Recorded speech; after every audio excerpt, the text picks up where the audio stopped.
మగాడు చచ్చినంత తేలిగ్గా ఆడది సావలేదయ్యా. మగాడికి ఆలోచన తక్కువ. ప్రేమించేటప్పుడు ఆలోచించడు, పెళ్లి చేసుకునేటప్పుడు ఆలోచించడు, చచ్చేటప్పుడు కూడా ఆలోచించడు. పెళ్ళాం టార్చర్ భరించలేక భర్త సూసైడ్. ఆయన సూసైడ్ చేసుకొని చచ్చిపోయాడు. ఇక్కడ సోషల్ మీడియా మొత్తం వాడి చావుకు కారణం వాడి పెళ్ళామే, తీసుకెళ్లి జైల్లో పెడతారు. ఇక్కడ తల్లి లేక తండ్రి లేక బిడ్డల పరిస్థితి ఏంటి? నేను ఆ అబ్బాయిని తప్పు పట్టట్లేదయ్యా, దయచేసి అర్థం చేసుకోండి. ఆ అబ్బాయిని తప్పు పట్టట్లా, అందరి పరిస్థితి గురించి వివరిస్తున్నా. బంధాలన్నీ మగాడు చాలా తేలిగ్గా తెంచేసుకుంటాడయ్యా, కానీ ఆడది మాత్రం ఆ బంధాలకు బందీగా బ్రతుకుతుంటది.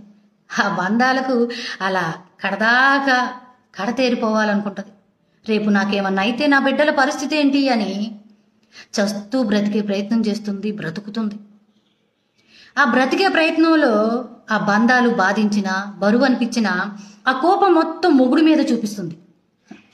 ఆ మొగుడు ఆ కోపాన్ని తగ్గించే పనిలో ఉండాలి, కానీ సూసైడ్ చేసుకొని పెళ్ళాన్ని సాధించే పనిలో ఉండకూడదయ్యా. ఎవరికి ఉపయోగం లేని చావది. అమ్మాయిలకు కూడా ఒక మాట, ఏదైనా సరే తెగేదాకా లాగకూడదు. తెగిపోయిన తర్వాత లబోదిబో అని మొత్తుకున్నా ప్రయోజనం ఉండదు.